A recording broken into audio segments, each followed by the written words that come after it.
Ready for Pimp here. 22nd of ER 5786, Saturday, May 9th. I've been doing this bitch 134 days.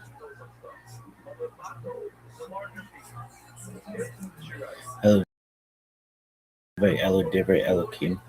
No Elevate Elohim. Chaim. No one really knows for sure. No one really knows for sure. Elevate Divrei Elohim. Chaim, but this is the ones I live by.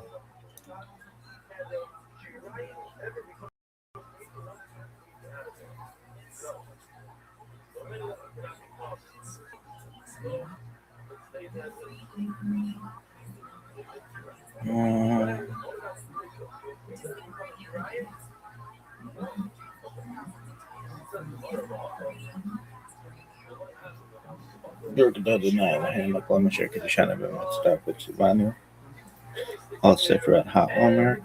Blessed are you, Hashem, our God, King of the universe, who has sanctified us with his commandments and commanded us concerning the counting of the Omer. Today is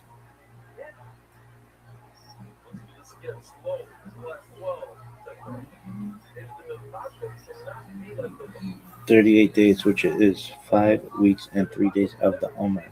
May the merciful one restore unto us the service of the Beit HaMikdash speedily in our days. Amen. Salah.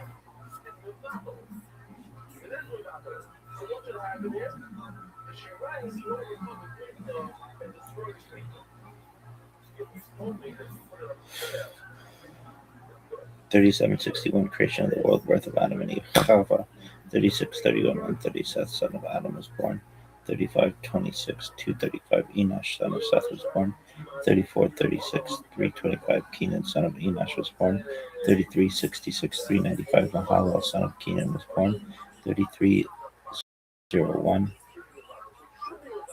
4:60 Yared son of Mahalalel was born.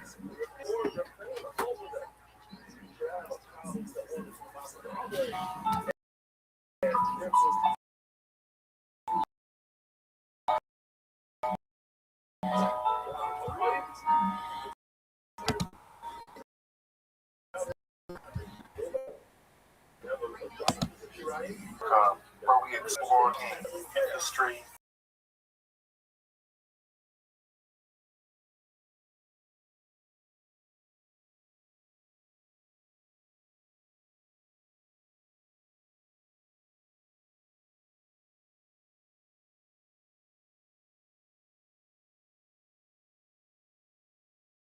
Kabbalah is just one thing at all.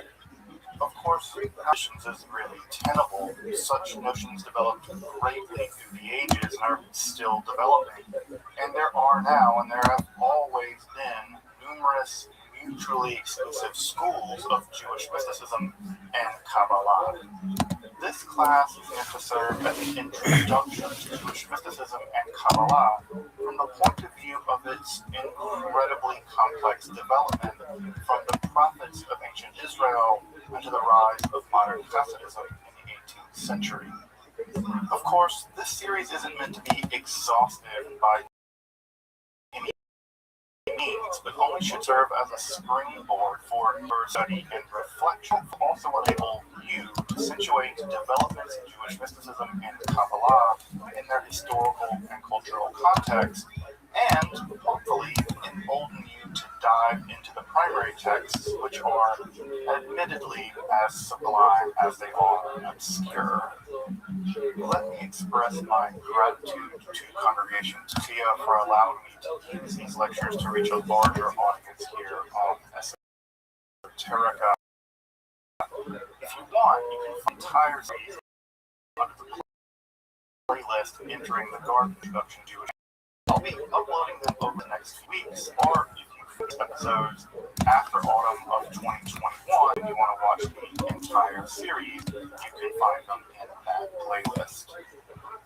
If you find this series on Kabbalah interesting, I'd hope you check out my other content on topics of esotericism and perhaps consider supporting the production of free academic and scholarly topics in occultism, hermetic philosophy by joining my Patreon or perhaps with a one-time donation.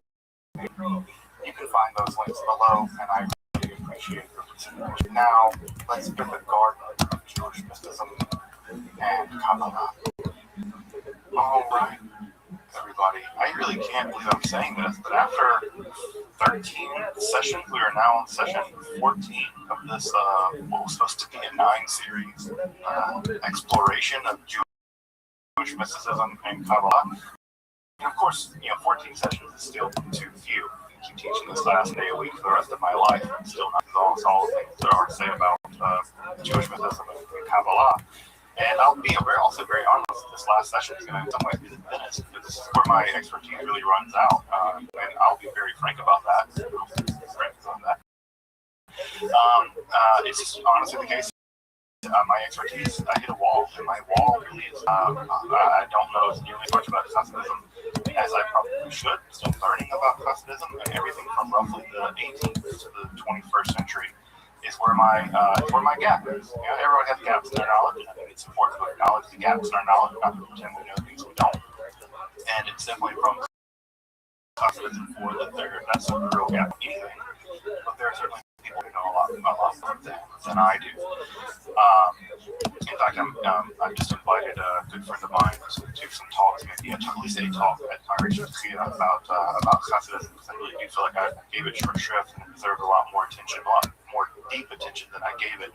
And so I reached out to a good friend of mine who knows a lot about Hasidism to make me learn. So we'll see if that works out. I would say welcome to the end, but it's not God.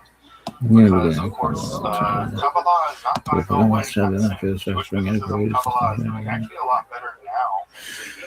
The coach in general wants to you'll make a Rothschild with that for the respect to being at a place that in the middle of the 20th century, I would say that Kabbalah, in some ways, was at death's door. And it's doing much better now. So, in a substantial way, we're not saying goodbye to goodbye to Kabbalah. Rather, we're saying dot. It's going to continue to grow and change. And I've heard really cool and exciting things about developments in the Haredi world, where we're in sort of new and dynamic Kabbalistic thought. And if we do end up moving to Palestine for a few months next year, I'm looking forward to kind of getting into that and seeing what's going on in the Kabbalistic world in Jerusalem. Well, as we marked last time, the sort of post-Shabbatite world is, I would say that it's actually more sophisticated in many ways than the Shabbatite world. That world is marked by a relatively thin understanding of Kabbalah. So successful is that people really didn't understand what was going on. They weren't really versed in Kabbalah. And when you read something of a very technical nature, you can be overwhelmed by it and very convinced by things that simply aren't really true or deep. They can sound deep, but they're not. And I think that's true of a lot of things that went on in the Shabbat. It sounded Kabbalistic and had a Kabbalistic veneer, but if you scratch the surface even a bit, you realize that the kind of reasoning that justified this stuff that went on with Shabbat to be in frame, facile, to the surface of it, realize gilding abandoned pretty quickly. So the years after Shabbatite speaks apostasy and after the whole business, what you get is a kind of conservative backlash in the world of Kabbalah. That shouldn't be surprising. This whole Shabbatite. And so, what in closing of ranks? In the Kabbalistic world, after this, what people have been doing is returning to the period, returning to the Kabbalah much like it was in the period before Shabbatai, where things were a bit more closed off, a bit more guarded, a bit more silent, which I think is probably not always for the worst. And so the developments within Kabbalah, in fact, the developments in Kabbalah since then have been relatively conservative, which is to say, we don't see major developments outside of there's never really been a significant post-Luria in Kabbalah. It's at some point become commentary footnotes to Isaac Luria. And so that relatively conservative moment, that relatively conservative movement marks Kabbalah from about the mid until now. And as we talked about last time, two major Kabbalistic schools developed in the aftermath of everything. One of those in Jerusalem, led by the Mizrahi Rabbi Rabbi, and another in Brody in Poland. And those two will become the central schools, so to speak, of Kabbalah in the period after this. Now, the Kabbalah also developed very highly technical Kabbalah in Baghdad, in Kurdistan, in Morocco, Marrakesh was a huge Kabbalistic center. So Kabbalah continued to develop in the aftermath of the Shabtai Tzvi business, especially in the Sephardic world, about really pitch. And I think that has a lot to do with the fact that the Sephardi world was much more stable than the Ashkenazi world at that time in terms of social stability and Jewish education. But again, I think I mentioned this several times ago that a lot of the people that were really seduced by the Shabbatian movement were people who had only recently really come back to Judaism. And so they don't really anchored in Judaism in a very profound way, in a way that, for instance, the communities in Marrakesh, the communities in Baghdad, they've been there for 1,000 years. Easily 1,000 years. And so when they looked at the whole Shabtai Tzvi thing, they were like, no. So because they had a much deeper education. So the Sephardi world was a bit less affected by the whole thing. And so it's not surprising that in Jerusalem, they never accepted the whole Shabbat business to begin with. They excommunicated him as soon as they could. That the one of the largest Kabbalistic schools in the aftermath of all of it will develop. As I mentioned last time, the two schools take very different directions. The school of Beitel in Jerusalem is going to take the form of really intense concentration or Kabbalah during prayer. And that school, again, will last basically until 1969, when the last adherent of that school died, which is amazing. The school lasted for hundreds of years, although very tightly guarded, very disciple, student-oriented. And of course, the other is Poland, and that is going to be largely influenced by Lithuanian Kabbalah, and Polish and Lithuanian Kabbalah is going to be mostly remarked by intellectual Kabbalistic speculation.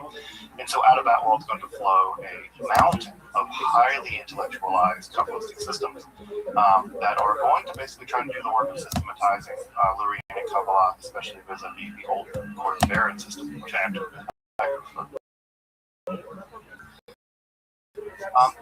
this period also saw, as I talked about, the rise. Hasidism is probably important. It's not probably the most important movement in Judaism probably in the past 300 years. And Hasidism went on to spawn an entirely new system of Judaism, a new system of social relations, a new system of customs, a new system of dress.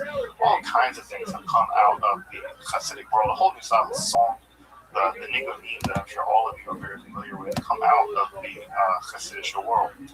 And so it's from that world where we have a focus on extreme piety, but also piety that's meant to find the divine every day. It's a piety in which God about you, but you can't see God. The divine is everywhere. I think of the line from the Quran, which I can easily imagine Hasidic Rabbi having the Quran. That image in the Quran has always struck me as incredibly evocative. And I can easily imagine someone like Ahmed Breslov having written something just like that. So divine is that close to you. The obstacle is just you. You and your ego are fundamentally you and your lusts and your desires. It's your desire to get rich or to have fame or to be loved by someone or whatever. It's these things that get in the way of your relationship with the divine, because the divine for the Hasidic movement is right there. You have to do the work of erasing the barriers between you and the divine, and it's in the erasure of the barriers that one can experience the divine in the everyday, including even in the movements of one's physical body, the sound of a bird. Some of the Rebbe's were able to understand the language of the birds. They would listen to birds sing, and they said they're singing, they're talking, they're having theological debates that the Rebbe's could understand. The Fegelschracht allowed them to hear the debates among the rabbis of the birds, which I always found beautiful, like sitting in the forest, listening to the birds, rather than just hearing like the rest of us, normie people that all we hear is the birds. The Rebbe's, they don't hear birds, they hear debates about birds about God. And so I always found that to be Hasidism is not just theological debates among the animal. So again, according to the Hasidic idea, it's a deep desire to experience the divine in every aspect of life and to cleave to God. The Vekas clinging to God and God. And the way that you do this is somewhat by cultivation with shamanic characters in the world. This is the Rebbe, sometimes they are tzaddikim, tzaddukim, they're righteous people who have a unique relationship with God. They are intensely holy. And of course, these Rebbe's go on to set up their courts, and those courts really operate a bit like royalty. They still do operate a bit like royalty even to this day. And so you have a loyalty to the Rebbe, to your Rebbe, and the chassid encounters the divine primarily through the Rebbe, and it's in that Rebbe chassid relationship that chassidism really grows up sort of core spirituality today. About how that's gotten a little stranger, especially with the Chabad movement, which I forgot to mention much in the later slide, so we can talk about that a little bit as well. But we'll see how that develops. As we stopped last time, the sort of cliffhanger from last time was that what I think that no one really realized in the aftermath of the whole Shabbatai Tzvi thing, that as much as the Shabbatai Tzvi business was a disaster, no one really saw what was happening in the background that was a bigger deal. The same year that Shabbatai Tzvi converted to Islam and apostatized was 1666, and I'm sure as many folks in the room know, 1666 is a dynamite year in the history of science. It's the year that Isaac Newton discovered or invented calculus. Of course, he discovered and invented sometimes Leibniz, and there's a bitter debate about that. It's also the same year that Newton discovered the fundamental nature of light, and also he basically figured out Newtonian physics as we know it now. And he published all that in 1666. This is called the Year of Miracles. So at the same time that Newton is figuring all that out, inventing calculus and all this stuff, that's the year Shabbatai Tzvi converts to Islam. So it's difficult. I know that for many people, and for me too, when I think about Shabbatai's conversion, I think of it as a medieval event. It's something that happened a long, long time ago. And I think of somehow Newton not having happened a long, long time ago. Newton feels very modern to me. It feels like I could just sort of, we could play chess with somebody on Star Trek. And they happen at the same time. They happen the exact same year.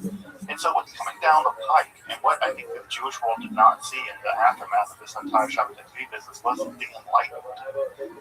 The Enlightenment is happening all around the Jewish world, in France, in North America, in England, and in Holland and Germany.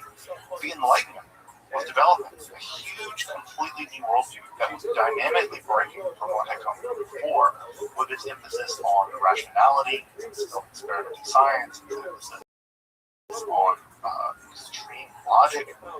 And so we're beginning to get philosophers like Descartes, like Spinoza. Spinoza's philosophy rejects there's a God separate from nature. It's just nature, and nature is God, and God is nature. It's the same thing. We're getting to mechanistic philosophers. The philosophers believe that all of nature is like a giant machine. If you study it carefully, you can understand how it works. If you understand how it works, you can predict it, and therefore you can make it do things for you. This incredibly mechanistic philosophy is in many ways really wonderful, and in many ways I think like that. Inside the Jewish world, they never saw this coming. It just sort of landed on their doorstep. When I say landed on their doorstep, what I really mean is Napoleon showed up. What Hegel called the world spirit on horseback. Napoleon shows up in Central Europe and even Eastern Europe. Remember, he marched all the way to Russia. So everywhere Napoleon went, recall, he brought with him these Enlightenment ideas. His army was a sort of Enlightenment army. Especially the armies are ever enlightened. And Napoleon brought with him the metric system. He brought with him French revolutionary ideas. He brought with him the idea that if you're a citizen of a country, then you should have equal protection under the law. There should never be second-class citizens. Either you're a citoyen or you're not. And if you are a citoyen, you have the rights and privileges of everyone else that is protected by the rational laws. Of course, I'm not saying Napoleon was perfect or anything like Hegel, at some level, he represented the very movement of Geist, the very movement of God, in the realization of Godness in the world. And of course, Hegel got disappointed with it later, but made a big impression on the young Hegel. And so this is at the same time that the Hasidic movement was taking off. And so when these two movements come into conflict with each other, come into contact with each other, there's going to be a break-off in the Jewish world where some Jews are going to become very attracted to Enlightenment values, and they're going to incorporate those Enlightenment values into the Jewish world. and that is called the Haskalah, the Enlightenment. And I think almost everyone here in this class, and almost probably everyone hearing my voice, all of us are pretty enticed at some level by Enlightenment ideas. The idea of equal protection under the law, you can't be just killed because of what you believe in, that we have a rational system of weights and measures, like we do in this country, but most countries in the world, that the scientific, the very fact that I'm talking to you through this machine is proof of the success of the Enlightenment. So for many Jews, the Enlightenment was a solution to so many problems in the Jewish world, both in terms of the inner backward of the Jewish world, when they superstitious world ruled by how they figure these things out, and they believed in werewolves, vampires, and they believed in all this stuff. Many Jews were very disenfranchised with that, and wanted to rush into the world of the Enlightenment, and they did. In fact, for the Jewish folks here, I imagine for many of the Jewish folks in this class, you are the children of the great-great-great-grandchildren of the masculine, of the Enlightenment folks. Because the Enlightenment was very, very successful, and for better and for worse. So what ends up happening is that this new kind of rational Judaism, integration of Enlightenment values with Judaism became, incredibly polarizing. We also, speaking again for the Jewish folks in the room, we live in an incredibly easy world compared to our ancestors, because in many ways we can adapt both worlds. We can be religious, and we can be distinct. There was no middle ground in the 18th century. Either you jump ship and you join the Enlightenment camp, or you stay behind the shuttle and you stay in the world of the pre-Enlightenment, the traditional world, I should say. And so in the traditional world, they realized how much of a threat this was. They were terrified of this. And they doubled down on the traditional aspects of the world. And so in many ways, both Enlightenment Judaism and Haredi Judaism, that is to say the black hat, ultra-Orthodox Judaism that we recognize now, are both actually creations of the Enlightenment. So I know that sometimes Haredi folks like to pretend as if they're the legitimate continuers and inheritors of a discrete, continuous line of Judaism reaching all the way back to Moses. If you ask them, Moses wore a black hat and spoke Yiddish. But I guarantee you he didn't. The reality of modern Judaism is at some level, all of it is a response to the Haskalah. It's all a response. Either you double down on tradition and you retreat it into the world of the dynastic world, of the Hasidic world, or the Lubavitch world, or you drifted off into the secular world and you tried to make it go at either becoming assimilated or you tried to balance out both. Assimilation was the largest, the earliest, biggest move. So what we have here basically is a choice between some level of assimilation, right? As much as those countries would allow you to assimilate, whether it's the French or the Germans, and as you know from the terrifying history of how this will go, it will fail. Assimilation ultimately was a failed strategy. It did not protect Jews in the end. And neither did God, by the way. It wasn't like the Haredi people were protected when the first Panthers rolled in. And so what we have is a dualistic, a polarized world by the 1700s, in which there are Haskalah Jews, and then there are traditional Jews. The world becomes polarized. It becomes increasingly polarized. Now, that's not to say that Kabbalah stops. If all the kinds of things that have not stopped the Kabbalah hadn't stopped them, whether it was the Crusades or the Tzvi event or whatever pogroms would have stopped the Kabbalah, well, this whole Enlightenment thing didn't stop it either. And so many of the traditional centers of Judaism in the medieval or in the early modern world, they continued to produce Kabbalah as if nothing was going on. For them, they may have not even known.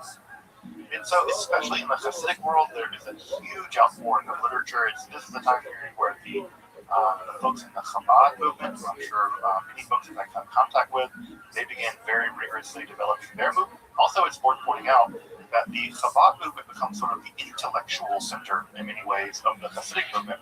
They become much more interested in the world of the mind and the world of the intellect as opposed to just the world of the emotions. And so the Chabad movement actually becomes much more of a rigorous system of Hasidic philosophy, as opposed to just singing songs and being happy or whatever. So this is a period of people like Rabbi Nachman of Breslov, which I imagine most folks have heard of. Nachman of Breslov is probably one of the most famous rabbis of this time period. He's of course known for his deep spiritual reflections and his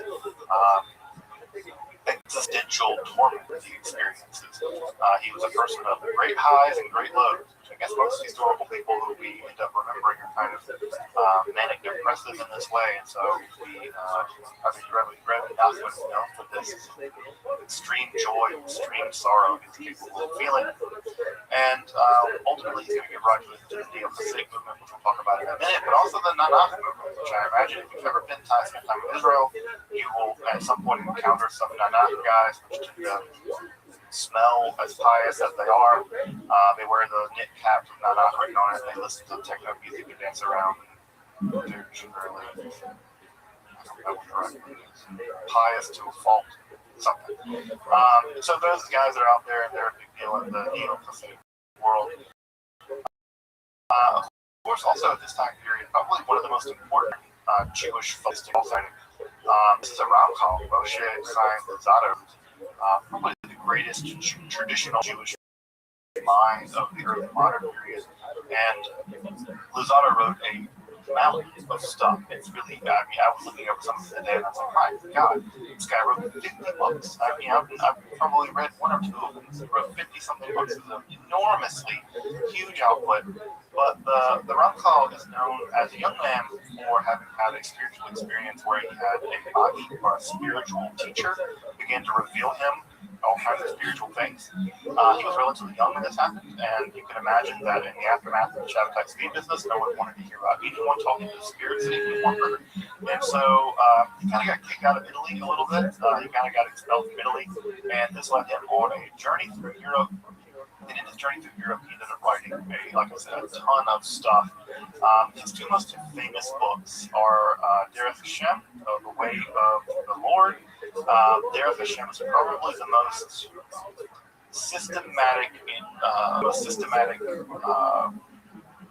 collection or systematization of Judaism that incorporates both philosophical issues and Kabbalah into one system. Derech Hashem is a really, really great book. It's in Hebrew and English if you want to study it. It's a fantastic text that really does the work of combining the sort of philosophy of the day. Although the philosophy of that one is a little outdated, but it's still a very amazing book. His other major book is a book on ethics, Masila Yashari, which is also really, really great to read and also read in English too. And both of these books have gone on to become basic classics in the Orthodox world. There's even study sessions, and they study these books over and over and over again all through the year. So Derech Hashem and Masila Yasharim are classics of Judaism. They become classics of Judaism, and again, they incorporate Kabbalistic and non-Kabbalistic philosophical elements into one text. Again, Chaim Luzzatto is probably say he's the most important rabbi of this period. He's probably the most important rabbi of this period. And so, very, very important to that. Also, over in Eastern Europe, they're also continuing to do classical Kabbalah. A lot of what's happening at this point in the Kabbalistic texts is a lot of systematization texts, which are trying again to systematize the learning system. But also there are a lot of encyclopedic texts where they're just going through and trying to list things, describe what things are. One of the problems that comes along with more technical Kabbalah is that the Hebrew language just isn't actually that good at doing philosophy. There are a lot of technical reasons why this is. German is a far better language for doing philosophy, even than English. And Hebrew is a sort of clumsy language when it comes to doing philosophy. And it's also a bit of a clumsy language when it comes to doing Kabbalah, ironically enough. And so a lot of the technical terms in Kabbalah are very, very confusing. And a lot of what happens during this time period is the encyclopedizing of Kabbalah. And one of the more famous encyclopedias that gets written at this time is one of the books I would love to see translated. I have it downstairs, but I can read it. They have translating it. It's beyond me. But it's the Sefer Karnaim. Sefer Karnaim is an encyclopedia of the Klipot. The klipot, as you may remember, are the shards left over in the process of creating the world, and those shards that are left over are actually demonic. Those are demons that sort of haunt the Lurianic world, and it's an encyclopedia of all the demons. And so we actually get a systematic account of the evil detritus left over from the creation of the world here in the 18th, 19th centuries in the Sefer Kanai, which is a fabulously interesting text. You can read it online for free. Of course, you have to read it in Hebrew, there's no translation. Now, as you probably also know, in all of this, through the 19th century, the amount of anti-Semitism in Europe doesn't go away. Anti-Semitism has always been there in Europe. There's always been European anti-Semitism. Well, the anti-Semitism gets a new added dimension. As you might imagine, as Jews become more and more part of secular civil society, there's also anti-Semitism that emerges at the level of discrimination of Jews in secular civil society. Of course, the most famous and infamous example of this is the Dreyfus Affair in the 19th century in France. And so, with this, it was uptick in anti-Semitism and the ongoing reality of anti-Semitism. There's sort of three distinct ideas, basically, about what to do about it. One idea is the traditional idea: double down on being pious, and God will protect you. It's going to go in theory for many thousands of years, but that theory no one's given up on yet. So one is double down on being pious, and God will protect you. The other theory is that at some level, you just need to get out of Europe. Europe is just a death trap. We've been living in Europe now for 1,000 years, and for 1,000 years, it's just been like it's just been pogrom after crusade, after blood libel, after witch hunt, after whatever. It's just that the Europeans are never going to accept us, and at some level, eventually they're going to try to kill us all. It's just a matter of time. It turns out they were right. So what do? You leave. You leave Europe. You pack your bags and you leave Europe. And in the mid-19th century, that idea takes the form of secular Zionism. This is where Haskalah Jews, enlightened Jews, decide as a group that the situation in Europe is basically untenable and we need to leave. And this is the emergence, of course, of very, very nascent Zionism. Now, it's two things that are worth noting here about really early Zionism is that it was entirely a secular movement at first. In fact, it didn't really get to have much religious backing until the mid-20th century, frankly. And so Zionism was a secular, largely socialist movement, although not all of it was socialist, not all of it was socialist in the way we recognize it now. And that movement, while it did accept some messianic themes, and it was sort of apocalyptic in its narrative and the way it talked about the world, it wasn't really informed by Kabbalah. But I think that it was informed. If you read a lot of the language of the early Zionists, you will see a lot of the exile redemption language. You will see a lot of language that is coming in from the Kabbalah, although I think it's mostly through social osmosis, right? So, let me make that more clear, put a finer point on it. The Zionist movement early on was never influenced by Kabbalah directly. Although, I think that there is some messianic and some Kabbalistic ideas that have reached into Zionism, mostly because of sort of social osmosis, because of Jews, and they've been raised on a diet of Kabbalah and Torah. So that's one part of it. The other part of it with the Zionist movement is that, from a religious perspective, it was completely remote. It was completely in Avera. The religious world rejected Zionism very early on. And when I say the religious world rejected Zionism, most of the religious world still rejects Zionism. It still says Zionism is a toxic ideology that is harmful to Palestinians, and it is irreligious. It's blasphemous. It's straight up heresy. And so this early, and even I said even the Reform movement very early on, even the Reform movement in Germany, at the very beginning of the Reform movement, they rejected Zionism in two major conferences. So even at the very far progressive end of the Jewish world, Zionism was very unpopular, at least to start. And it remains unpopular now, at least in the Haredi world. If folks have been watching the very wonderful show Shtisel, the soap opera, basically, you'll know in Shtisel, right, every time that they bring the Zionist up, Shulam's brother always says, he refers to the Zionism, he refers to Zionism as Shulam, the evil people. He always calls it Shulam, the evil people. And so this is a thing that developed early on in the response to to design them. So it never became religious until much later. In fact, I would say that in many ways it wasn't until Ralph Cook, who we'll talk about in a minute, and it certainly wasn't until I think after the Iraq War that in a big way you get religious Zionism. I think it's a relatively minority movement. The Kabbalah, of course, continues to develop, right? It's not like the Kabbalah stops. Slide. Oh yes, this is a mistaken slide, but there's an extra thing down here I want to talk about. This I must have mucked this slide up. But anyway, the last thing I wanted to talk about here is that in the 19th century, what also happens in the non-Jewish world is there's sometimes what is referred to as the occult revival. The occult revival was a re-interest in occult sciences, alchemy, sort of a romantic interest in this stuff. And what you get are people like Ebenezer Sibley and Barrett, who are people who published the Magus. You have a bunch of people really interested in the occult again, and this sort of occult revival that occurred primarily in the 19th century also incorporates some older elements of Christian Kabbalah. And they ultimately develop a new form of Kabbalah out of Christian Kabbalah that gets referred to as the Hermetic Kabbalah. And this is a completely non-Jewish, occult-centered version of the Kabbalah, primarily used for engaging in ceremonial magic. So we have elements of Freemasonry being combined with elements of Renaissance magic, and then that being fused together with some elements of Kabbalah. And that develops what we now refer to as the Hermetic Kabbalah, which is another third branch of Kabbalah that is developed. There's, of course, Jewish Kabbalah with a K, there is Christian Kabbalah with a C, and now this develops eventually in the early 19th century, 20th century into Hermetic Kabbalah with a Q. And these forms of Kabbalah continue into occult practice all the way to this day. So again, in the 19th century, Kabbalah undergoes another mutation, although not a Jewish mutation.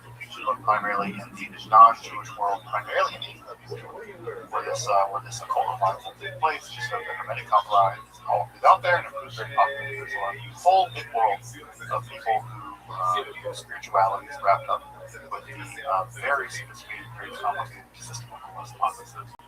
We refer to as. So as I mentioned, right, just a minute ago, one of the other strategies, right, so we have one strategy double down traditional, the other strategy is leave, go to Palestine or wherever. The other strategy that I mentioned a minute ago too is assimilation. Assimilation was a very daring strategy, and perhaps I think one of the more difficult, and I think that many of the people who did the job of assimilating, I think, get written off as traitors or something. I think it's really unfortunate when we talk about that generation of folks. But assimilation was a really difficult task of trying to maintain two things at once. It was trying to maintain being Jewish and also trying to maintain your identity in a world that rejected you. Trying to be German and be Jewish, whatever German Jew meant. And the problem was that the Orthodox world hated Jew because they thought that he was a sellout, and the Germans never really accepted Jew either. And you could do anything, almost, right? I think of people like Husserl. Husserl was the great German philosopher whose son fought in World War I and still got fired when the Nazis took over. They never could become Jewish enough. In fact, even for the anti-Semites, for the Nazis, the more that the Jews assimilated, the more dangerous they were. They were almost hiding among you. And so there was something about this that the strategy of assimilation was always going to be at some level of the game. But what ends up happening, at least in the academic world, is that, or at least in the religious world, rather, I should say, is that Judaism early on had to basically come to look like Lutheranism. They had to make a Judaism that looked as much like the Lutheranism of the 19th and 20th century as possible. And that movement became the Reform movement, right? Ethical monotheism. And if you look at the Lutheran movement and the early Reform movement, it is amazing how similar they are. Even the choir, it's just like the organs, right? If you've ever been to a classical Reform synagogue, the organs and the choir, and they even moved Shabbat to Sunday mornings and all kinds of stuff. They were desperately trying to fit in. And again, at one level, one way of looking at it is they're trying to sell out. But again, I think the more that you accuse them of that, you walk a mile in their shoes and understand how devastating the reality of anti-Semitism was at that time and how awful it would get. And at the same time, I admire them. I admire the courage it takes to try to figure out a way of being German and Jewish, being French and Jewish in a world that you basically rejected by both sides no matter what you do. I think it's very heroic and a very difficult path to march. On the academic front, part of what had to happen to justify the viability of Judaism is to justify it to the world of the theologians. And that's the theologians largely of Lutheran theology in the mid and late 19th century, which, as you probably imagine, as you may know even, German scholarship at this time was some of the most amazing scholarship in the world when it comes to the Bible. This is a time period where critical source theory was being developed. This is a time where the Bible is being systematically studied, scientifically studied for the first time. This is where Hebrew is really getting into the manuscripts of these things. It's really a time period of enormous erudition. In fact, I would say the German biblical scholarship of 10 years probably produced more erudite scholarship than has been produced 30 years of what we do. It's amazing. These guys, they just knew 15 languages. They just did. That's just how they worked. They didn't have the whole Bible. They just had chunks of the Hebrew Bible memorized. So the scholarship was very driven by Lutheran, pietist, very careful scholarship. And so what's emerging at the same time is the attitude to do the same thing in Judaism. And the attitude to do the same thing in Judaism was largely spearheaded by a group of Jewish Haskalah scholars. This movement became known as the Wissenschaftliches movement. And Raza, I'm going to beg your forgiveness if I mispronounce German stuff as I go. So the Wissenschaftliches movement, scientific study of Jewish books, was a movement in the academic Jewish world to study Jewish literature using all the modern tools at that time of German scholarship to study religious literature. And they had to make a decision about what they studied, because what they studied and what they published basically represented Judaism to the outside academic world. So, what did they study? What did they publish? Well, Talmud. They focused their energy on the Talmud. Why? Because the Talmud, for one, is a highly systematic, highly argumentative book based in logic. They could argue that Judaism is irrational because the Talmud is rational. The Talmud is a book of arguments driven by logic, and therefore Judaism is logical.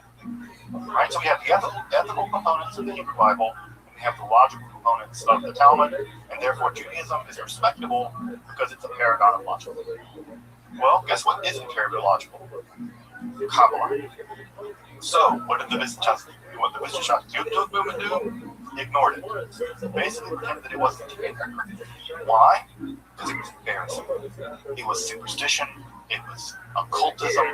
It was nonsense, made up, fraudulent stuff. For them, from the Wissenschaftliches movement, Kabbalah was an embarrassment and put back in the darkness of the Middle Ages because it made Jews look crazy. If you've been listening to some of the stuff I've been saying over the past 14 weeks and thinking to yourself, God, that sounds nuts. Well, it does sound nuts. And can you imagine a bunch of Jewish scholars presenting that to a bunch of erudite Lutheran scholars, being like, yes, Judaism. We believe that God masturbated reality to existence. What? That's not going to fly, right?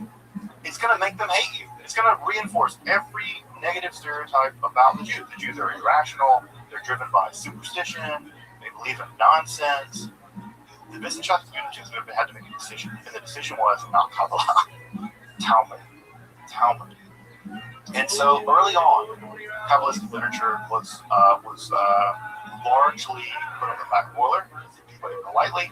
And as you might know, at the same time this is happening, this is also the same time that all of the movements in Judaism are beginning to form. The Reform movement, the Conservative movement, the Masorti movement, the Reconstructionist movement begins in the early 20th century.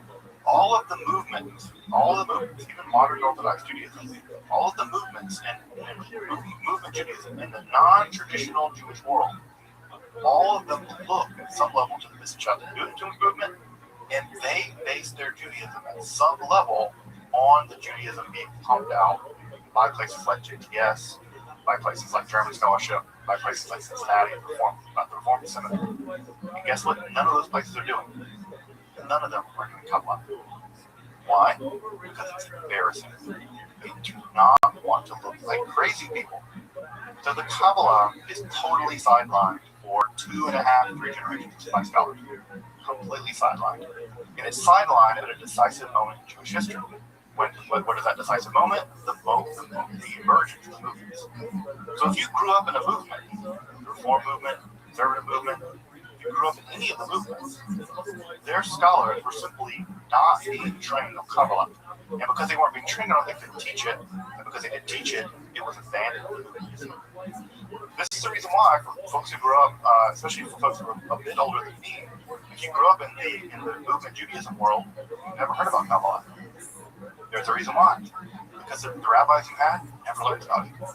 And that's because the generation before them never learned about it. The generation before them made a decision not to learn about it. And that's what happened. Effectively, Kabbalah becomes decanonized by the modern Jewish movement. Modern Judaism basically decanonizes it. So the Zohar, Sefer Yetzirah, all the literature we've talked about basically goes back on the shelf. And what comes back is Talmud, if you're lucky, but mostly Tanakh. That's the reason why you will never really see in the movements until recently studies of Kabbalah, studies of Talmud, even Talmud.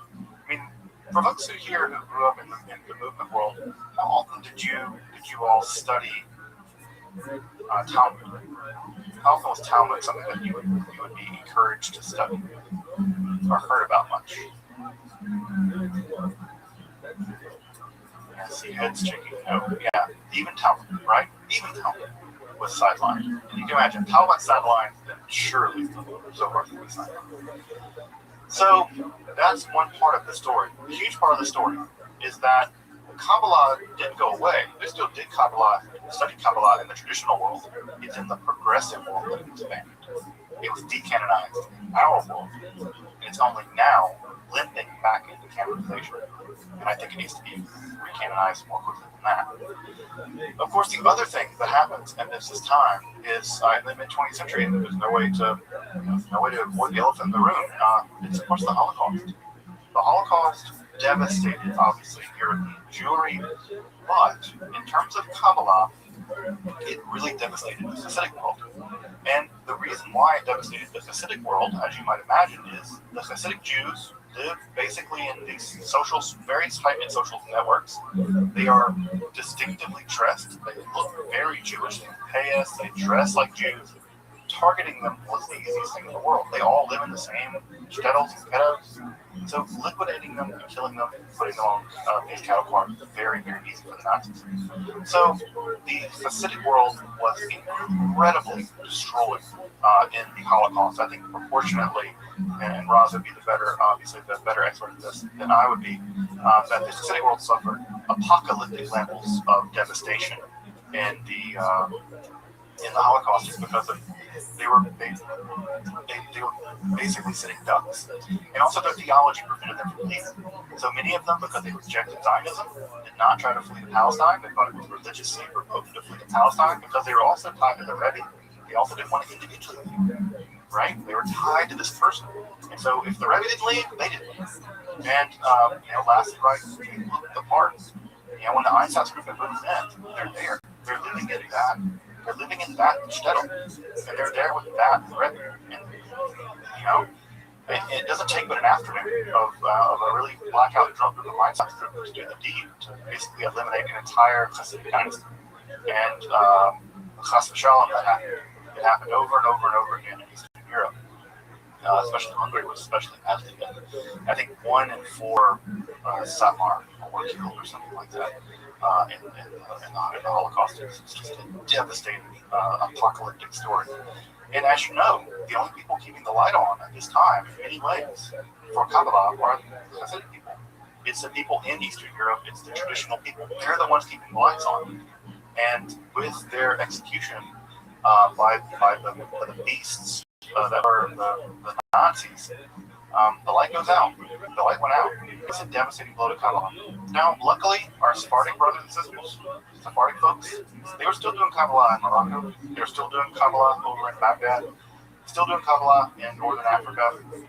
So it wasn't like that the devastating blow that was dealt to European Jews at the end of Kabbalah. But it is just important to say that the Hasidic movement and European Jewry was a very important center of the development in Kabbalah, and the Holocaust uniquely and profoundly destroyed some elements of that continuity. Luckily, they did survive. Many of them survived, and they would regroup. Some of them in America. And in fact, the two largest groups, Samar would eventually, so like the Samar Rebbe title bomb eventually made its way out either before the war or in the middle of the war, and the Lubavitch Rebbe also made it out as well, and they refounded their Hasidic dynasties in Brooklyn, Holy Land, real Holy Land, which is Brooklyn. So Borough Park and Crown Heights, respectively. Go visit the Holy Land. It's just right over there in Brooklyn. You folks have this right in Israel, just a borough of Brooklyn. So the real Holy Land is over there, just around Coney Island. So the rebound, folks, the rebound. How did this all rebound? We have the Holocaust, we have the Haskalah, we have the Wissenschaftliches Judentum. How did this rebound? Well, it rebounded in a couple different ways. The rebound in many ways began with a young maverick philologist. People forget that Gerhard Scholem, also people forget that he was Gerhard Scholem. He got Gershomized later when he made Aliyah, but Gerhard Scholem was a young maverick philologist who studied language. That's the reason why his scholarship is so top-notch. He could read everything in the original language. And Scholem made the crazy argument that Kabbalah deserved to be academically studied. It's part of Jewish history. And so in the 1920s, Gerhard would do all the heavy lifting of reading basically every single Kabbalistic book he could get his hands on in the archives. Every single one. And being the good German scholar that he was, he did that. And unlike the Wissenschaftliches Judentum movement that rejected the importance of Kabbalah, Gerhard Scholem argued convincingly that there simply was no Judaism without Kabbalah. You couldn't imagine Judaism without it. Judaism was just as important, or Kabbalah was just as important in history as Talmud as anything else. So Scholem argued over the time that Kabbalah had to be reintegrated both academically and historically into history and thinking about what Judaism was. And this was by no means easy, folks. When Scholem, who was already an established scholar at the time, was invited to speak at JTS, give a lecture at JTS, at the Jewish Theological Seminary there in New York, when he was allowed to speak, the justification for him being able to speak was that, well, look, the Kabbalah is nonsense, right? Kabbalah is Narishkeit. Kabbalah is nonsense, but, right, Narishkeit is Narishkeit. Aber die Geschichte des Narishkeit, das ist Wissenschaft, right? Nonsense is nonsense, but the history of nonsense is science. So Kabbalah is nonsense, but the history of Kabbalah is science. It's worth studying as historical information, but God forbid anyone Kabbalah is. By the way, was coming from the most famous the most famous progressive Talmud scholar in 20th century history. Probably one of the most important Talmud scholars of the early 20th century, the Talmud professor at JTS. Basically invented modern sort of some quasi-secular Talmud education. That's how Scholem was introduced. Can you imagine being introduced at the JTS by basically saying, yeah, what you study is nonsense. But because you study it as history, as something we used to do, it's legitimate. But God forbid anyone actually be a Kabbalist. That's completely crazy. So Scholem really had to walk an uphill battle. He fought an uphill battle the entire time to get legitimacy for what he was doing, which is unimaginable now, considering that Kabbalah is so legitimate, so mainstream. But Scholem had to fight that battle in many ways on his own. Luckily, he was a very capable scholar, and he was able to do it. Scholem brought with him an army of students.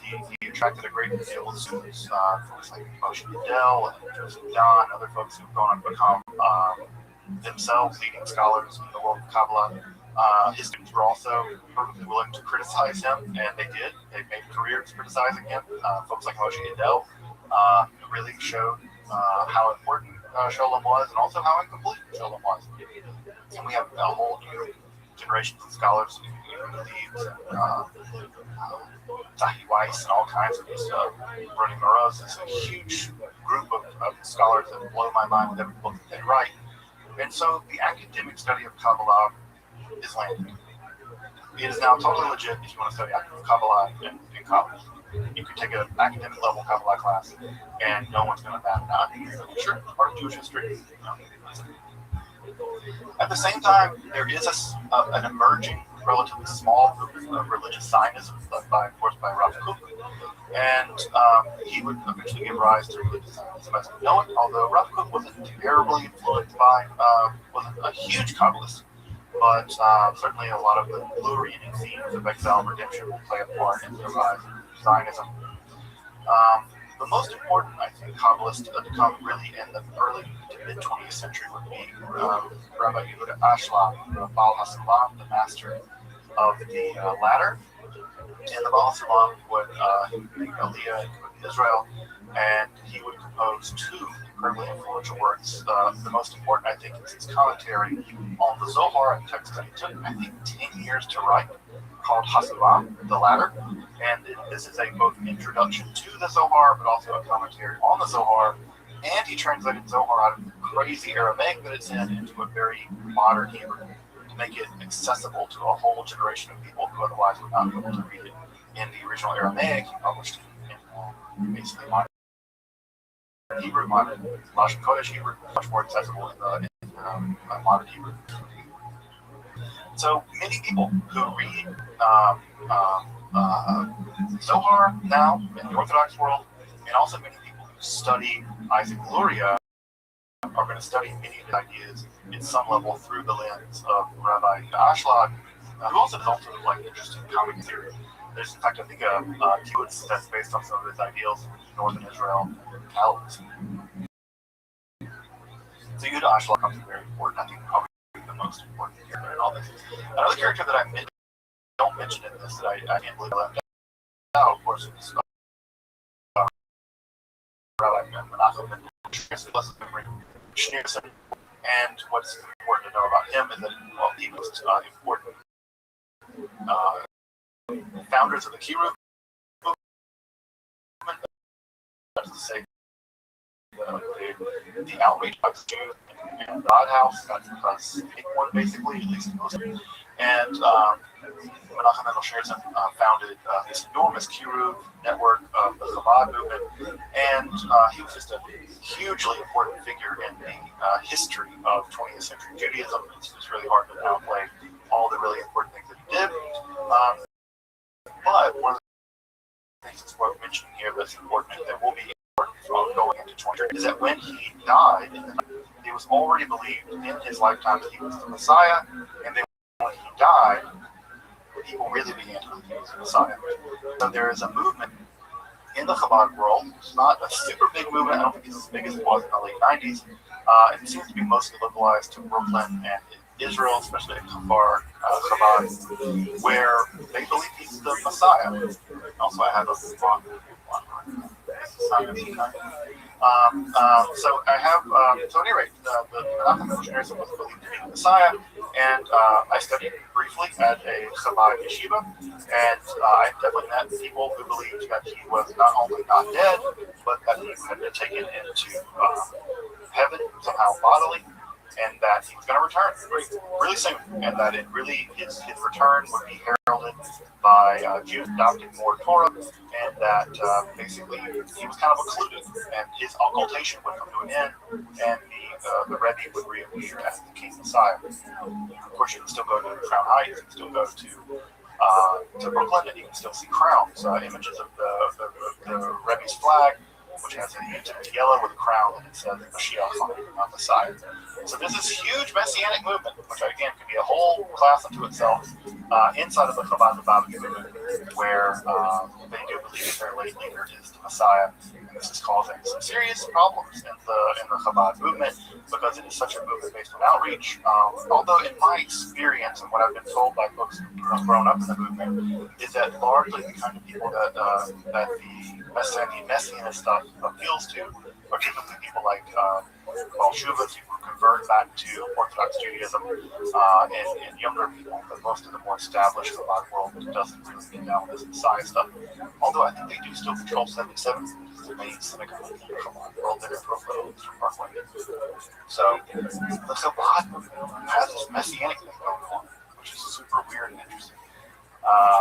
For the folks who are in Michigan who are hanging out with me in this class, you probably have never heard about this or heard about it only briefly because the Shemto family, which is the larger Chabad family here in Michigan, is a very old Chabad family. They were sent here as emissaries by the Rebbe way back in the 70s or 80s, something like that.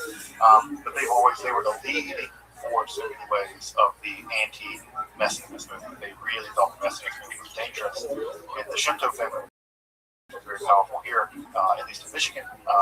Never been on the Messianic camp. I don't think Messianic has ever gotten a foothold in the Metro Detroit area when it comes to that stuff. That's different in other places, but I don't think that the Messianic camp has ever gotten a foothold. But go to Brooklyn, go to 770, certainly is there. All right, the last two things I guess I'll mention before we really wrap up is the rise of the Neo-Hasidic movement. As folks know, the Neo-Hasidic movement was pioneered by folks like Martin Buber, who came out of the Hasidic world but maintained a lot of, knowledge is not the right word, but wanted to sort of modernize and expand the Hasidic movement outside of the dynastic structure. And so many of the tales of the Hasidim and a lot of Hasidic spirituality became sort of exported out of the Hasidic world and then imported into the modern Orthodox world and the conservative world especially, and the Reconstructionist world most recently in the sort of the Kabbalah movement of the 1970s. This is a period of Karlbach and stuff like that for folks who grew up with Karlbach at the time. And so it's in that world that we have the rise of what might be called what is called the Neo-Hasidic movement. And this movement is proven to be extraordinarily in the Jewish world. And they're great luminaries in the Neo-Hasidic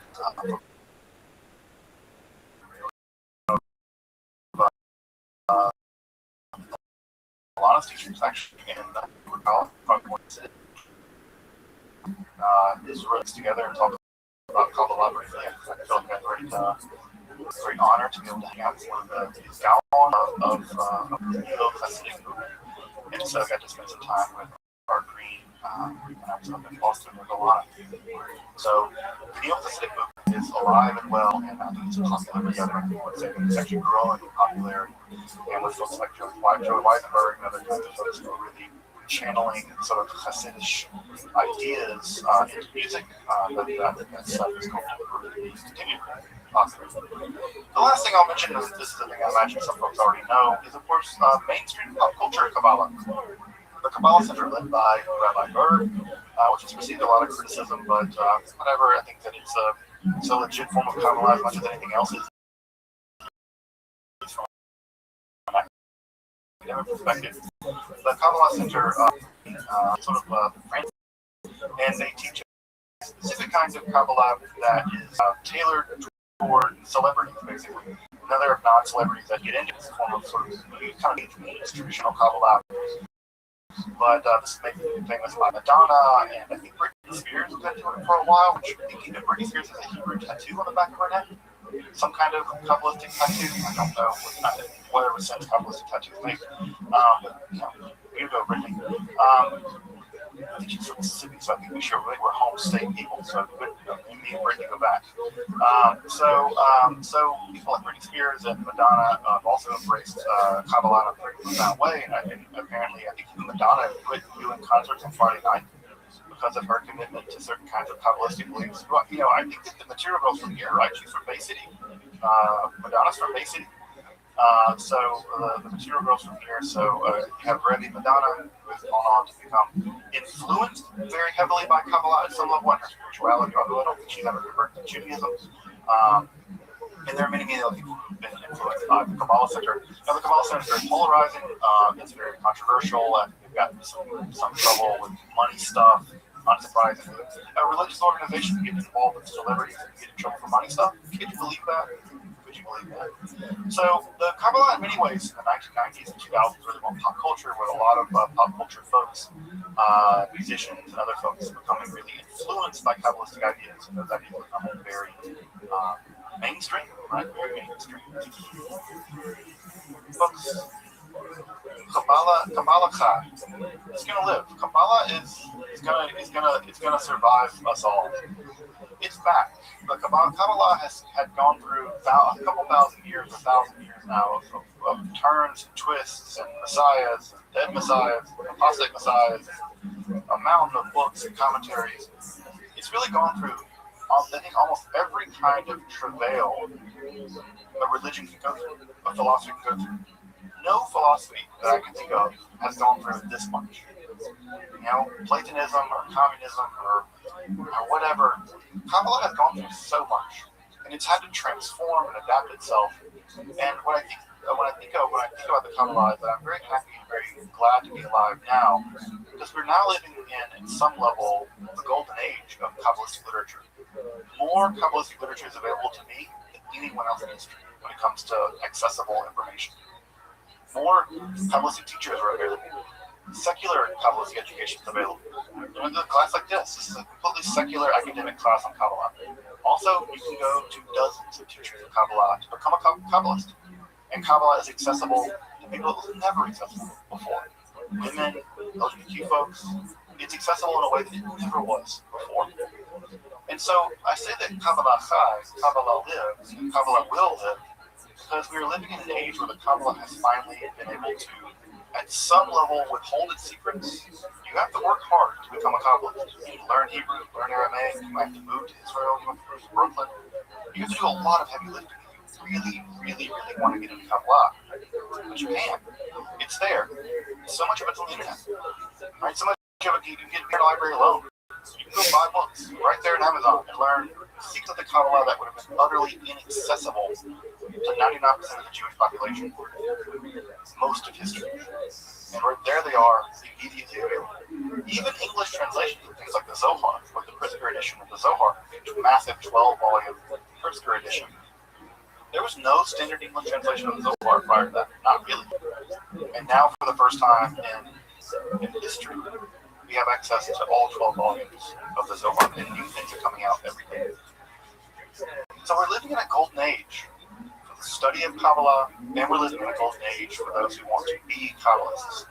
And I have to say that I'm really happy, and I feel really blessed, and I feel really grateful that all of you have decided to come along with me on this 14-week journey through the history of Kabbalah, because I feel very lucky that I have the privilege and the honor to be able to learn about Kabbalah and share what little I know, and to know that there are people interested in learning about Kabbalah and learning what little I know. And so I just want to thank all of you who hung out with me over the course of the past 14 weeks to learn some Kabbalah together, and to learn about Kabbalah and learn that this tradition is beautiful and strange and science fiction-y, just all over the place, weird and wonderful.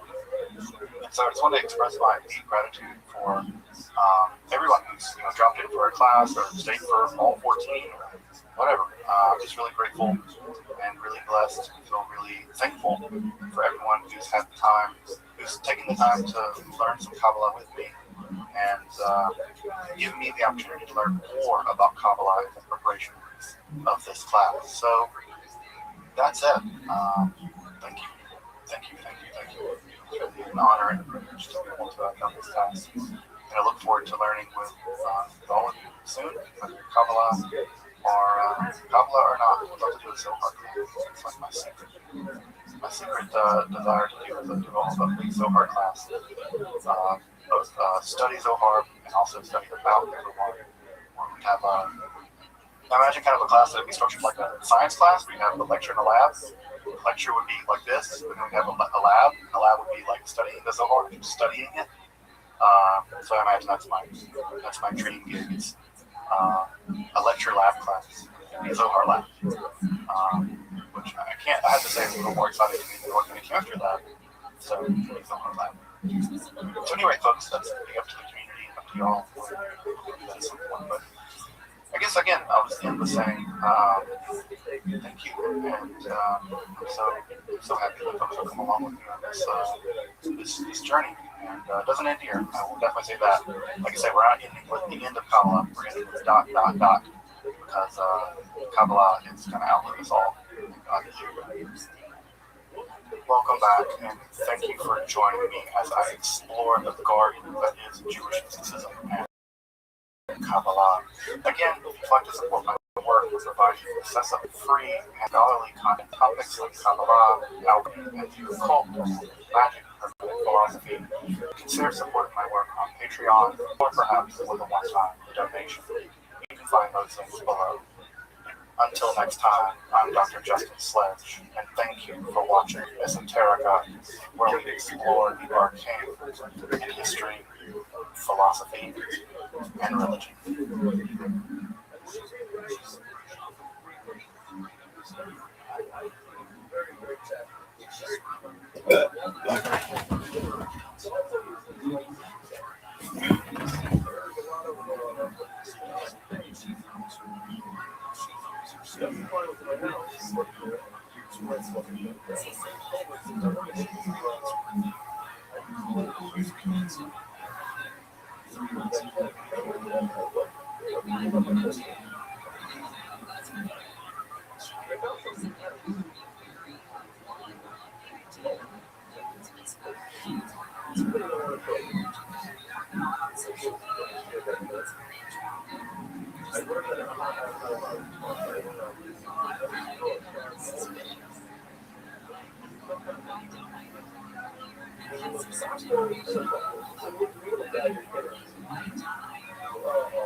Well, look who the fuck it is. How you living, pimp? Yo. I see yellow. Are you just jerking yourself off raw in a public park? Because that's usually frowned upon. You're talking, I can't hear you. Dog, this is bullshit. I don't know why you're inviting me into your life if you can't hear me.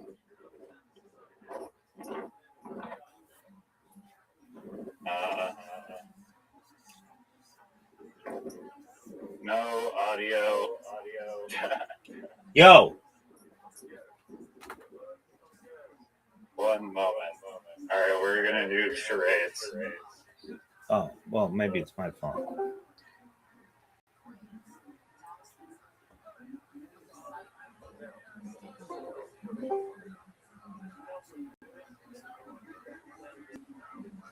Yo. Yo, what's up? How you living, pimp? I'm living good. What's good, son? Did you sleep today?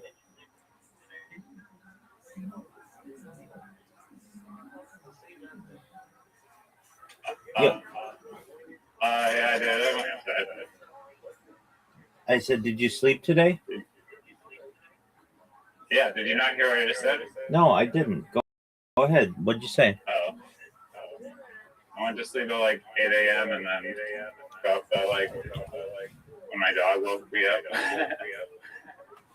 But are you jerking yeah, yourself? Go I was ahead. talking to these two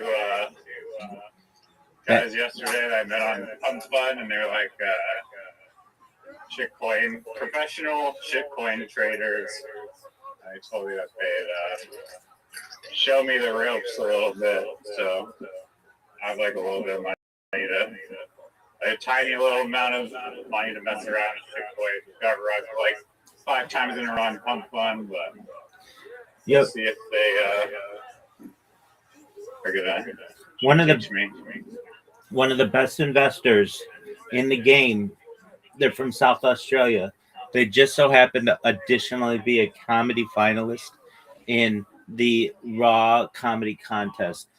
They advise Dog with Hat, and they advise putting about $1 million in liquid assets into it. Just putting that out there as a little alpha for your journey. I feel like Zeno's like giving up on crypto a little bit. Like, he used to talk about it nonstop. You remember he used to come in and be like, "I'm a millionaire," and we'd be like, "What the fuck are you talking about?" He'd be like, "I'm a millionaire," and we're like, "Okay, then go get a car, go move into a house. He's like, oh, I'm not a millionaire like that. And be like, okay, well, what do you mean? And he's like, my investments just hit $1 million. And then literally I didn't talk to him for like 90 days. And he came back and he's like, I blew it all. I'm like, how did you blow $1 million? He's like, it went from $1 million to $40,000. And now he is living off the Australian government, making up uh, diagnoses that he may or may not have.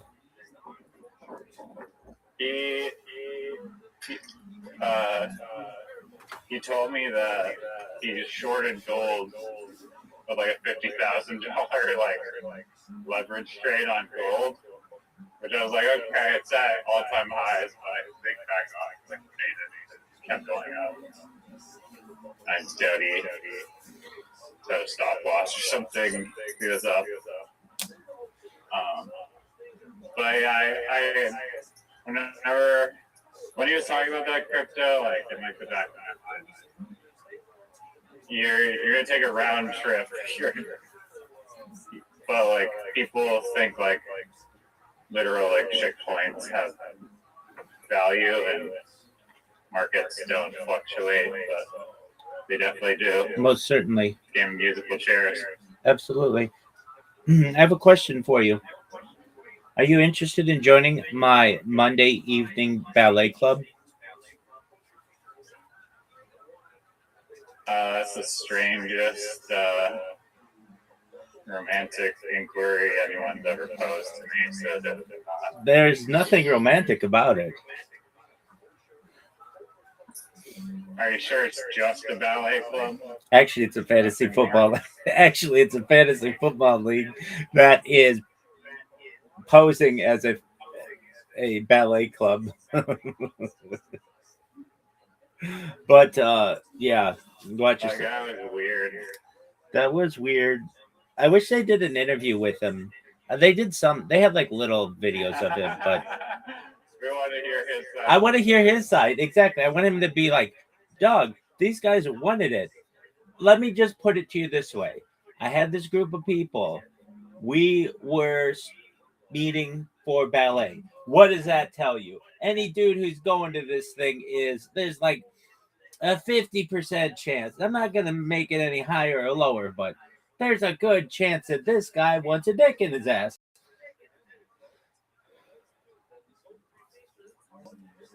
But there's also there's also 50% chance. No, I don't know if they're responsible because like they got brainwashed or whatever. But there's also like a 50% chance that they didn't. So I get that. But I want to hear his side of the story. I want him to be like anything. I know nothing about anything of the matter, dude. There's this it's not really the same, but it just reminds me of there's this Chappelle show which you haven't watched, which is just really like just disappointing in life, but that's fine. And I like Dave Chappelle. I have nothing against him. I'd love to see Dave Chappelle do skits. Doug, then what? Then let's watch. I've seen a few clips of it online. Doug, it's not the same. You got to watch it. You got to make it part of your religion. It is amazing. I'm telling you, and this is absolutely true. Before the internet had memes, people just yelled Chappelle's show quotes to each other, like out the window. Like you would see somebody and you'd be like, "I'm rich, bitch," or you'd be like, I'm Rick James, bitch. Like people would just yell this stuff at each other, and just it was before memes. Anyway, there's this episode that he does. It's called Black Bush. It's where he's George W. Bush, and they're asking him about the invasion of Iraq. I'm going in the elevator. Okay, thank you for warning me. Yeah. No one can hear you. No, I can't hear you. I can't hear you. So I'll wait. Let me know when you're on the other side, baby.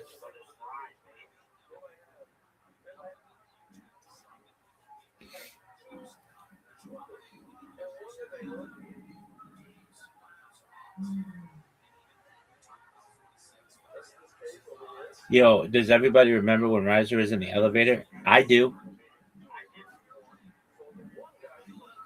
Wait 30 seconds. I'm waiting 30 seconds Oh, for this the pimp. shaft. He's in the shaft. He's getting the shaft. Shaft. Damn right. Who's that? I'm getting shafted. Shaft. Damn right. Alright. Yeah, George W. Yeah, so they asked George W. Bush about the invasion of Iraq, and they're like, "Does this have anything to do with oil?" And and Black Bush, Dave Chappelle's like, "Oil? What oil? Are you cooking, bitch?" And then he just like shoves everything off the table and runs away. Basically, that reminds me of how this, whatever that cult leader would be like.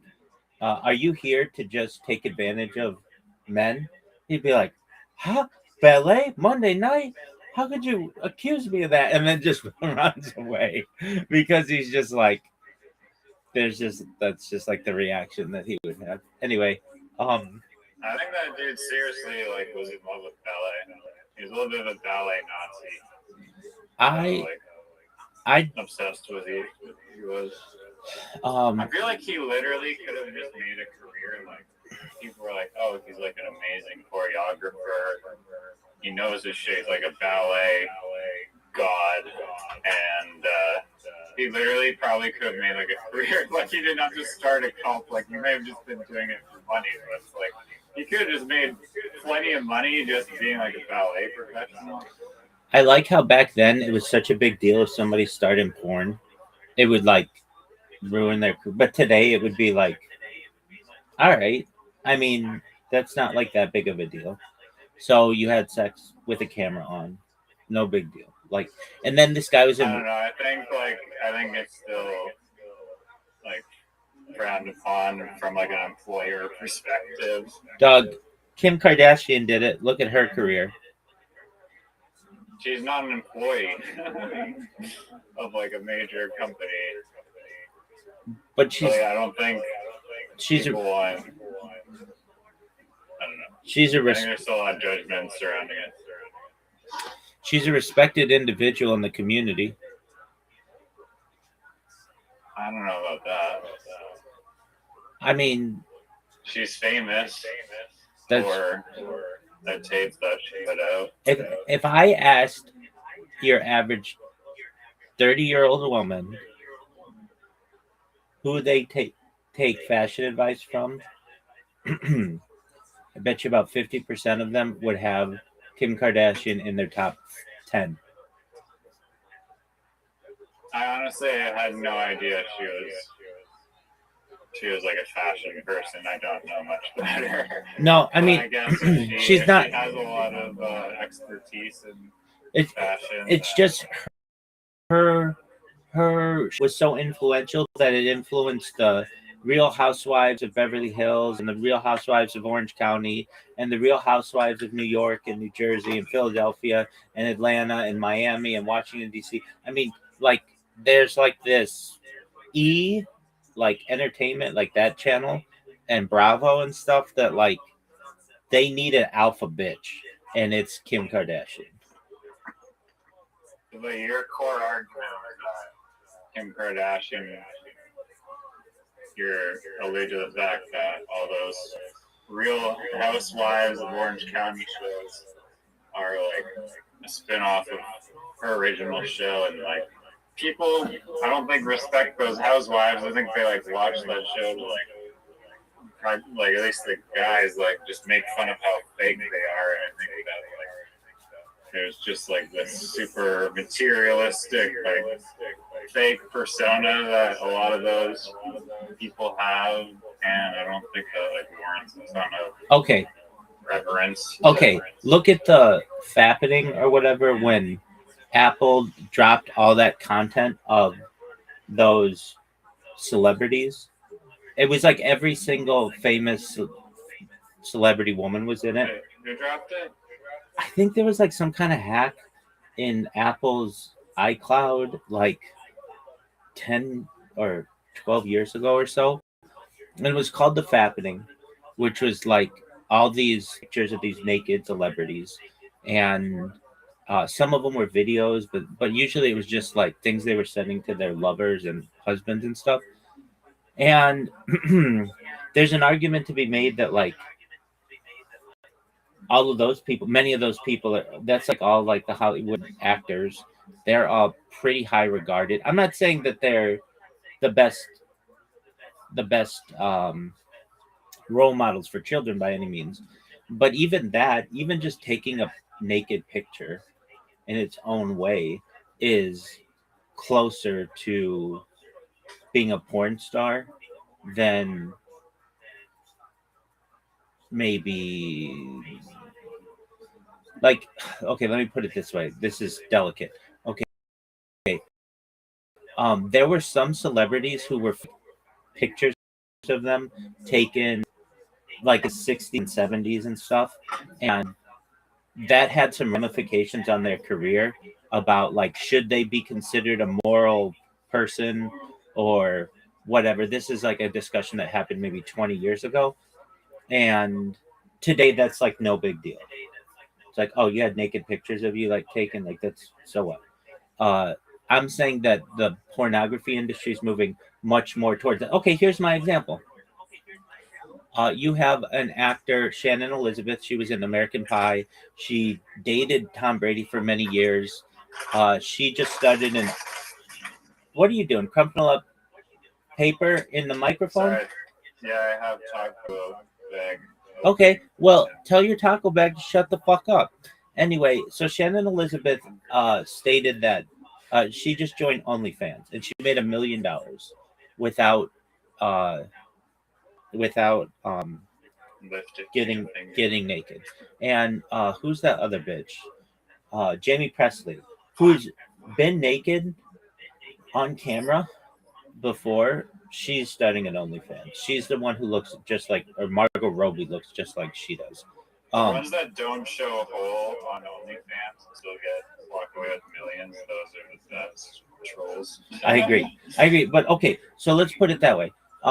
You have actors who, like Demi Moore, she went topless for striptease, and that was actually a really powerful movie about like women's empowerment and a good mother, or like a lady who's just trying to be a good mother. But it was distorted by the fact that hey, she's gonna be topless on camera, and but like she was up for an Academy Award like 2 years ago. Like, didn't ruin her career. I'm not saying she's like the worst person ever, but like there's a fine line between motion picture nudity and porn. There's just some really bad movies out there are arguably porn. They're just softcore porn. So I'm saying for this guy who was leader, his porn of like the 1970s or 1980s, if it were made in the knots or the teens, nobody would really care that much.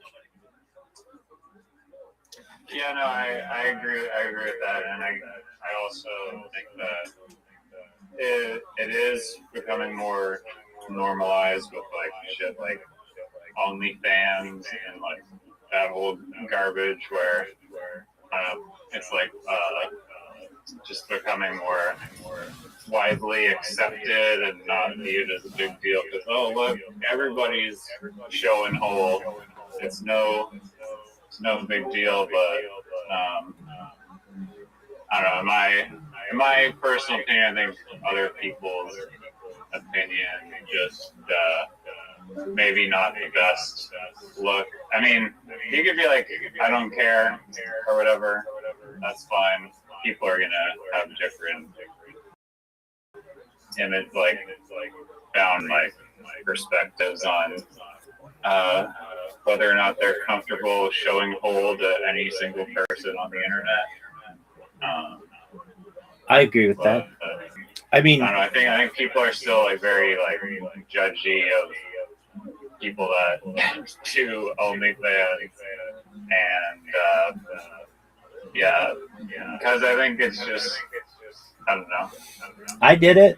It's like you're giving them your like I don't know. You're exposing and like people are like, It's taboo. I'd judge you for it. I'm not saying judgment is correct, but It's taboo. there is Okay. some judgment. So then I agree. It's taboo. Okay, but let me ask you this. I did it for no money. Hey, Miss Aquarius. Yeah, I got 3 strikes in a row, Miss Aquarius. Yeah, you did. Yesterday on my first 3 strikes. I thought I was gonna do it in the game, and then it all crumbled, but I still. Dude, he did really well. Miss Aquarius, are you ready? Yeah, we can play. All right, Riser, are you ready? No, you guys can go ahead and do it. Or give me like 1 sec. You take your time. My dog's We food. want to see your skill set. All right. Miss Aquarius, how was your day? It was good. I'm just on leaving. Now I got 3 options. I got like, oh my God, I'll drive me crazy. You have 3 options? Options in the meeting. People are in options on this app that I just when I was live at the meeting. So they're live on they're gonna be in the auction over there. 3 people. They're gonna be in the auction. I understand. I just be in a Mother's Day. Yeah. Mother's Day roses. I got to go to. okay. Sure. Yeah, so I got 10. I just want to make sure I'm correctly. You're saying options? Yes. Okay. UCTOIONS. Yes. I got Okay. 1 in 10. Somebody's in 1 in 10 minutes. So I'm in their live right now. All right. Riser, you have an invitation. Miss Aquarius, you of course have an invitation. I'm ready when you both are. I'm seeing it. Send it again. Right. I got.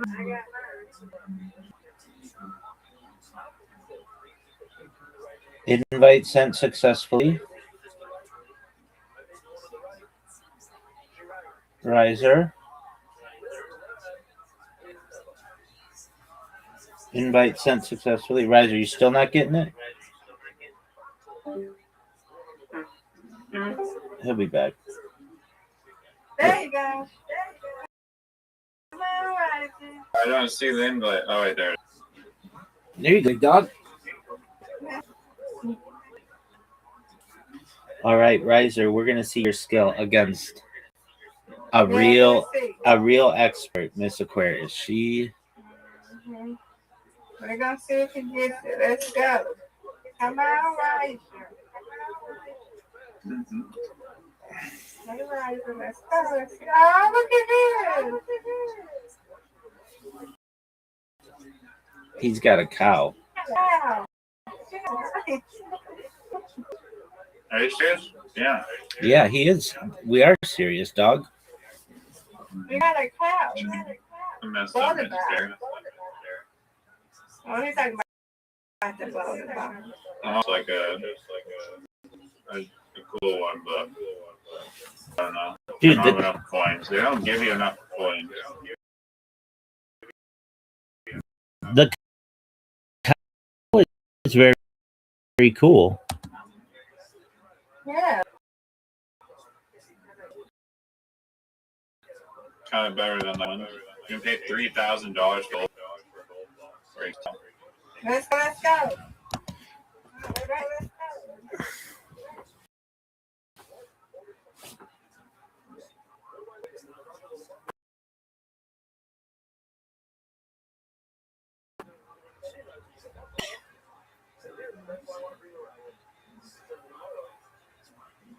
Garbage.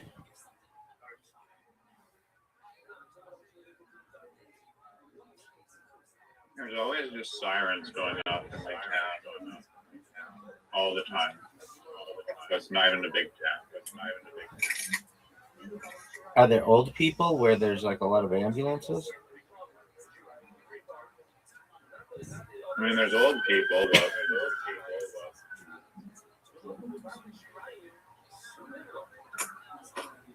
Miss Aquarius, a big lead. No. I might have to put that where on. did she get so many points from? What the heck was this? she got a strike, and it was amazing. I need the spare here. Oh no. Devastating. Give me this. I'm eating tacos. I'm distracted. I mean, that sounds like a you problem. That's not a Miss Aquarius or me problem.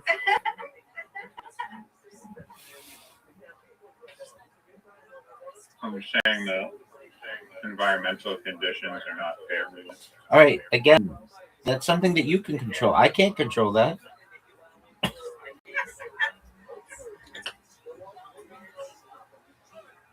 Miss Aquarius putting up numbers. Get it. What a great spare. Folks, if you're watching at home, Miss Aquarius just had an amazing spare.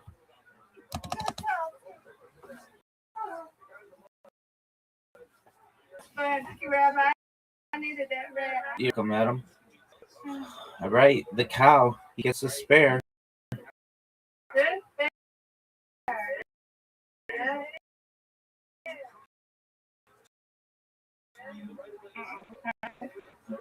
Get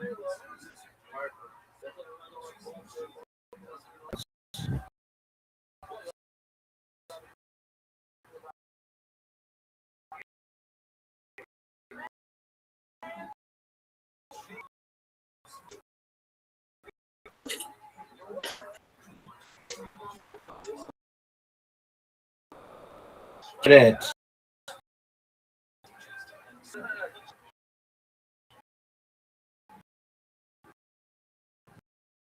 Miss Aquarius. Up.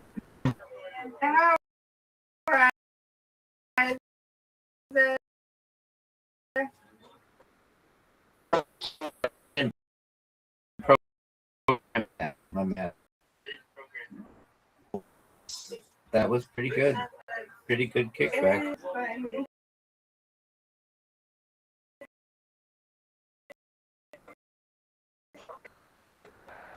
That's what They go to space. Oh, this is tough. Get it. All right. Oh, Yay, you win. and reload. I forget it's another person. So you win, we win. Yes, ma'am. You got to remember that. It's all good. It's just a warm up game.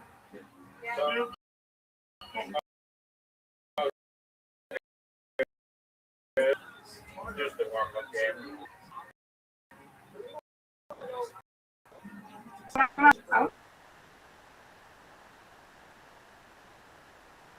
Cow. I agree. I'd love to have a custom bowling ball. Would too.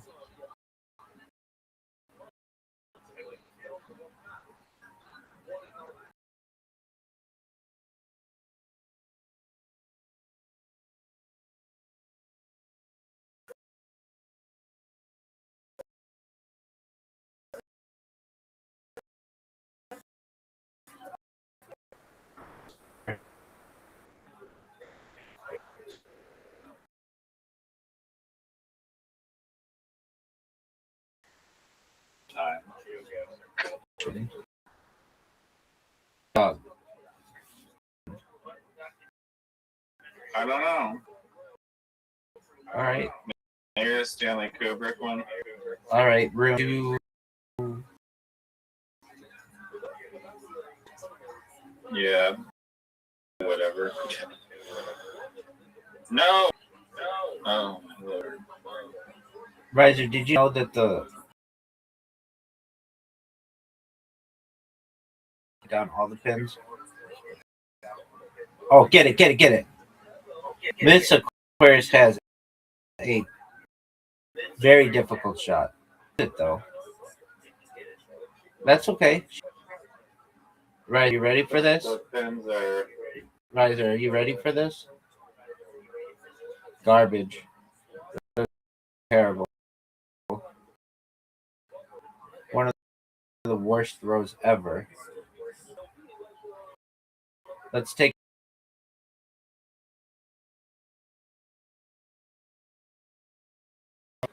Whenever I see your ball, Riser, I want to stick my fingers in my. Yo, get the last one. Come on. Miss Aquarius, are you seeing this?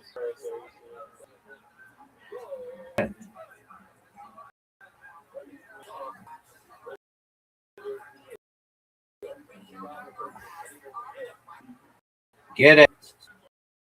Great spare. One of the greatest spares we've ever seen.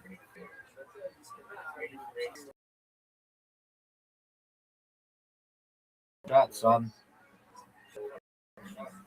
Oh. Yeah, no spare. Okay. But yes, 10-point lead on you. I'm able to roll it really fast. You think with your tacos? That's not cool.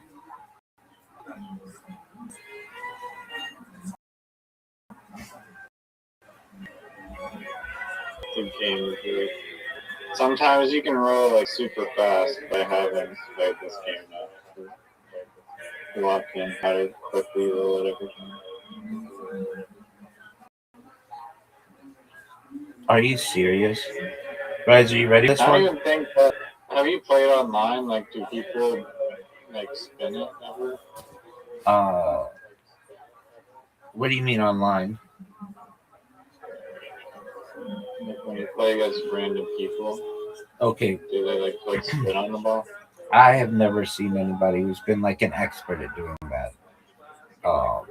I have seen somebody in archery though who was amazing. Like they got a score of like 250. It was like, oh, they And must they're have. shooting the arrows super fast. Yeah, they must have had some kind of bot. I didn't get. This is when I was at my best, and I didn't get within 100 of them. Get it? Nice spare, Riser. And so, oh, that was Mr. Aquarius. Apologies.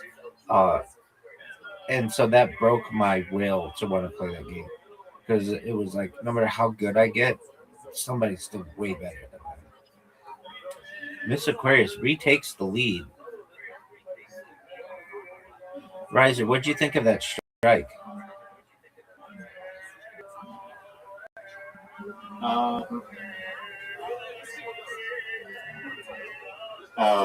You want again? Yeah, what else is new, son? Nice job, Mr. Aquarius. You win, we win, we win, you win. Undefeated in bowling, undefeated in friendship. Now it's time for your friends auction.